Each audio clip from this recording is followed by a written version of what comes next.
recording this. If we have our technology really in place, we could actually put this online later. Greetings, everyone who I can see in the room. My name is Ron Motter. I'm not as Mexican as I look. I'm actually from Indiana. I live here in the southern state of Oaxaca.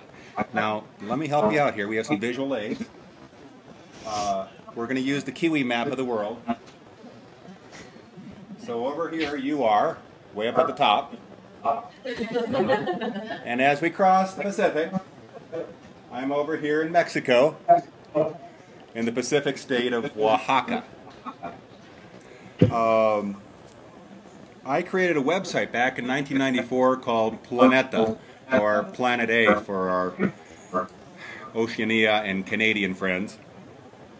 And I was working with a website, and I continue to work with a website called Green Builder out of Austin, Texas.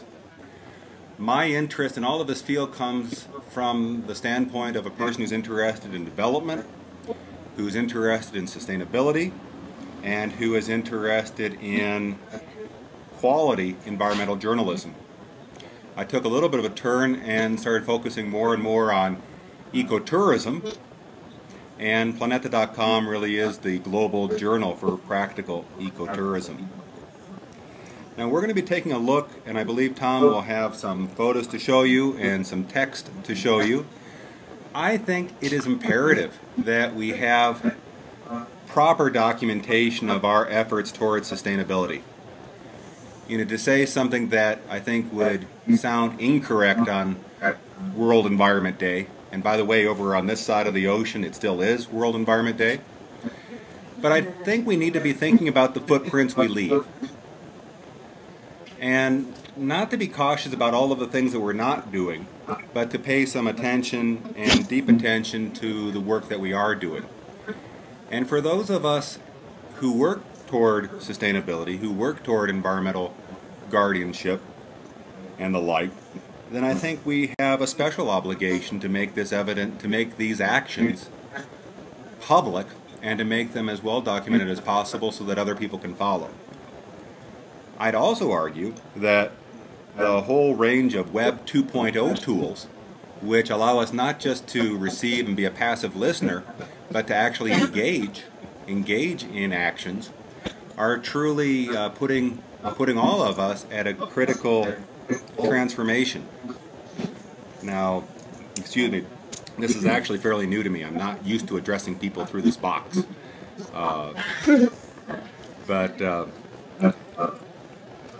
When I visited New Zealand for the first time, it was for the Ecotourism EdZ conference in Greymouth. And I talked a lot about these ideas. And there were two things I noticed. One was the fact that New Zealand as a country is really at that transition from having a definition, from having a definition of ecotourism to, well, not yet having a definition of ecotourism, but having a very bold strategy for sustainable tourism development. And you folks are at this critical stage, and you're the actors. You're doing this. The second transformation is technical. New Zealand is changing from a country that is dial-up to one that is broadband. In other words, you're able to do things on the web, like this Skype call, that really you couldn't do a few years ago. Now, Tom, can you tell me what page you have open? Okay, I've just opened the Ecotourism Challenges Flickr page. All right. And you've got a full view of all of the images. Is that the page you'd like to be on? I'd love to be on that page. One of the interesting things that happened, that transpired... I can bring up the web talk if you like. Okay. Let me say a few words and then hand it off to you. But just to tell you who's in front of the computer there, thanks to attending the Ecotourism EdZ conference, I met Tom Walter and Trent Yale at this conference and had an amazing road trip around the South Island and visited Queenstown. I believe I even have the Queenstown bag, so everyone likes the recyclable market bags. What transpired after the presentation and keynote at the Greymouth conference was what you're seeing in front of you. and that is a presentation of ecotourism challenges in New Zealand and Australia. Tom, can you zero in on some of the photos and show people? Yep, I'll bring it up in pick lens and I'll just scroll through some of the images. As you kind of skim the gallery on ecotourism challenges, you're seeing some photos from Flickr. And Flickr is an online photo gallery. It's one of the Web 2.0 tools I call an indispensable tool. There are more than 100 photos in this gallery, and for those who are interested, you can still participate. The visual dialogue was complemented by a very robust discussion of ecotourism in New Zealand, as well as collaborative efforts in New Zealand and Australia. And by the time the 2-month dialogue concluded, we had more than 60 different posts from several dozen participants. And what I find most incredible is that after the discussion ended, that online dialogue had been viewed by 5 times as many people. In other words, that dialogue had been viewed 20,000 times.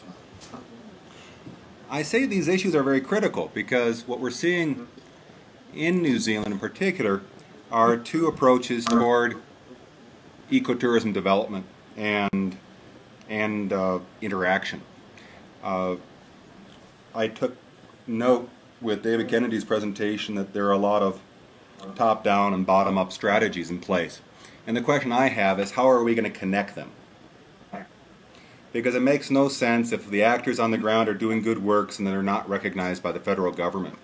Or if the federal government has great laws and great strategies, but they're not well articulated so that people who practice it on the ground can implement it and show it off to travelers. I would argue, and you're seeing it through the box, that one of the best ways of communication about these sustainable initiatives is through the web.